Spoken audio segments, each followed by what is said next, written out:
Mas kan kemarin juga sempat 2 tahun pisah rumah nih Mas. Artinya ke depan dan saat ini juga udah terbiasa tanpa sosok Mbak Asri Mas. Ya lama-lama biasa ya. Ya awal berat ya, pasti kan karena kayak kehilangan gitu ya. Kayak biasanya ada yang manggil kok ada lagi gitu ya. Ya dengan berjalan waktu ya lama-lama kita sudah terbiasa lah gitu ya. Masa mau kayak terus apa pokoknya gitu kan. Harus ada progres ya. Namanya kita sudah sepakat cerai, ya kita juga harus bisa bersikap sesuai dengan ya cerai ya, tapi cerai. Tapi selama beberapa tahun kisah rumah ini anak-anak sendiri gimana? Apa bolak-balik ke tempat Mbak Asri ke Mas, apa Mas yang Stay di rumah kok, selalu stay di rumah. Kan saya yang keluar di rumah, jadi anak-anak di rumah sama ibunya. sempat ada tanya nggak sih Mas yang kecil-kecil? Pasti yang kecil kok jangan ini lagi ya, jangan nginep di rumah yang lagi ya gitu. Tapi ya nggak apa-apa, lama-lama dia ngerti kok. Saya bilang saya lagi kerja, makanya harus ke rumah yang dulu. Tapi kan kalau hari weekend saya datang dia tahu kok saya habis kerja. Pasca berpisah, misalnya nanti pasca berpisah, cara kasih pengertian ke anak-anak yang kecil gimana Mas? Mungkin sekarang belum cukup umur ya. Kalau nanti dia ada 16, 17 baru kita kasih tahu lah, kita kasih tahu ya apa yang benar-benar terjadi ya, bahwa laki-laki kamu harus pisah karena harus bercerai ya, karena ada sesuatu hal, jadi ya nggak apa-apa. Tapi kan walaupun kita berpisah, saya tetap papinya, dia tetap maminya, jadi perhatian itu pantas ada buat dia gitu. Kalau Mas Ibam sendiri udah ngerti ya? Mas Ibam udah cukup dewasa, udah cukup ngerti juga, dia juga tahu lah proses yang terjadi. Saya juga selalu kasih perhatian ke dia ya. Saya kan nggak biasa kayak sebagai teman saya, jadi ngobrol lebih nggak kelas formal lah. Jadi dia udah cukup mengerti kok seperti apa. Dia hari ini juga ngerti kok, hari ini papi sidang ya, iya. Jadi dia tahu progresnya juga. Tapi sempat nunjukin kesedihan nggak sih kalau Mas Ibam sendiri di depan Mas Galih? Ya pernah dulu sedih ya, tapi kan namanya sudah keputusan bersama, lama-lama dia semakin mengerti bahwa ini memang adalah jalan terbaik buat orang tuanya gitu.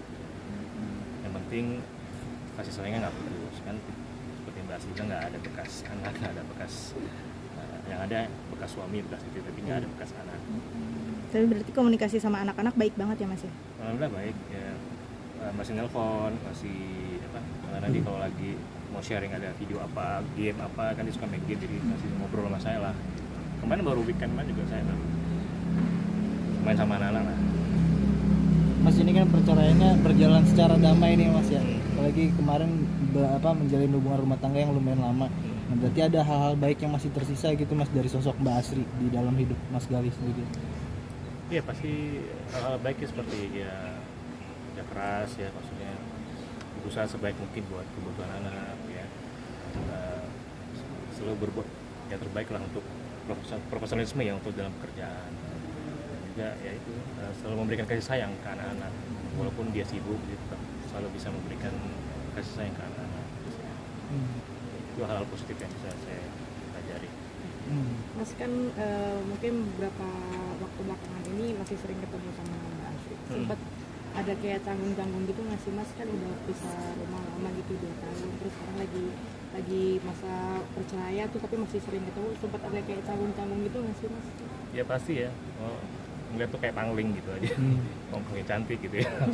Ya pangling aja ngeliat Mbak Asri sekarang, lebih mungkin lebih banyak waktu buat merawat diri juga, ya, suka masih pangling sih.